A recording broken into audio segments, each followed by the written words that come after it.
All right, welcome back. So today we are going to be going over 4 example problems as a review on basic operations with scientific notation. In the terms of basic, I mean the 4 main operations: addition, subtraction, multiplication, and division.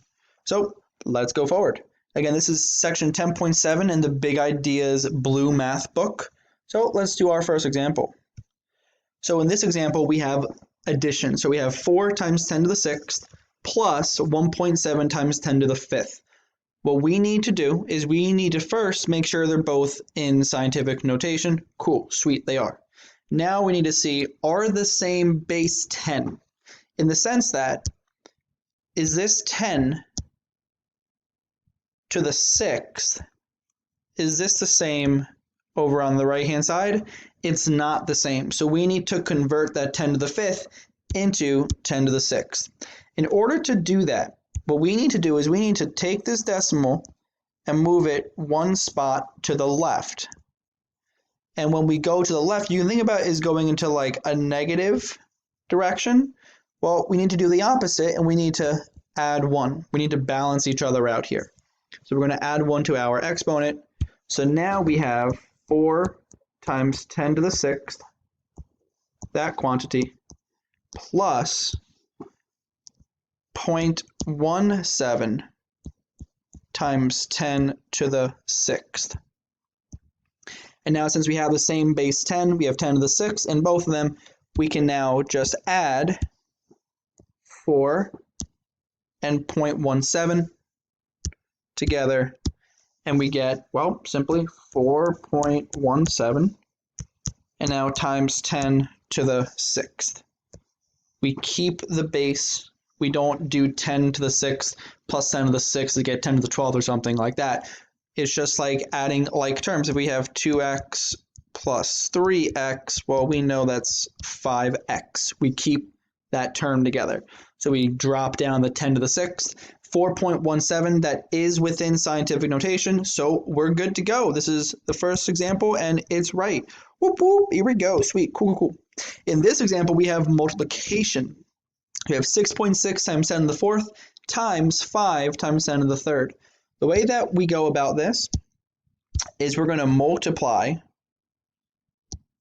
the two more like standard numbers. 6.6 times 5, that's going to go here. We're going to keep the base of 10. It's going to go about here. And then we're going to have to add our exponent. So we do 4 plus 3. So let's fill in some information. Let's grab our handy-dandy calculator. We have 6.6 times 5. That's going to give us 33.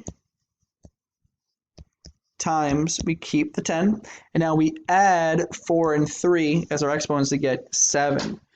Now, this is not our final answer because 33 is not in scientific notation. So we need to get it into scientific notation. And the way we do it, our decimal is currently here. We have to move it 1 spot to the left. That way it's between the 3's. And when we move to the left, again, we think we're going into like a negative direction here. Well, that means we have to add in the exponent. Negative and positive, they kind of offset each other. Offset! So now we get our final answer of 3.3 times 10 to the 8th. And now this is within scientific notation, so we are good. Sweet, nice, that's 2 more. Here we go, boom! We have 5.92 times 10 to the 14th minus 3 times 10 to the 12th. We need to see if, since we have subtraction, we need to see if that 10 to the 14th is the same in both scenarios, and it's not. We have 10 to the 12th over on the right-hand side. So we need to convert that 12, and we're going to have to do that by adding 2 to get it to be 14. But when we add 2 in the exponent, that means we need to move the decimal 2 spots over to the left. That means we go 1 and 2. So it's going to be there. We fill in with our zeros. So now we're going to have 5.92 times 10 to the 14th minus now 0.03 times 10 to the 14th. And now since we have the same base 10, we have 10 to the 14th in both expressions, we can now combine them together. We do 5.92 minus 0.03. That's going to go here. And then we drop down that 10 to the 14th. So 5.92 minus 0.03 gives us 5.89 times 10 to the 14th. 5.89 is within 1 and 10, so this is this is scientific notation. So we're good to go. Sweet, 3 down. That means 1 more, my favorite. Division. So now we have 6.8 times 10 to the negative 14th divided by 8.5 times 10 to the 10th. I'm going to rewrite it as a fraction. You don't necessarily have to, but for me, visually, it helps to see that we have a fraction. I'm just going to rewrite it. We have 6.8 times 10 to the negative 14th over 8.5 times 10 to the 10th. All right, so we go back to our exponent rules. We have 6.8. We're going to divide that by 8.5. That's going to go down here. We have our base 10 is going to stay the same. And now with our exponents, we're going to subtract. Because we're dividing, we're going to subtract. So now we do 6.8 divided by 8.5, and we get 0.8. Great. That's now times 10 to the negative 14 minus 10 power, which is to the negative 24th. Negative 14 minus 10 more, so we're going 10 more in the negative direction, we get negative 24.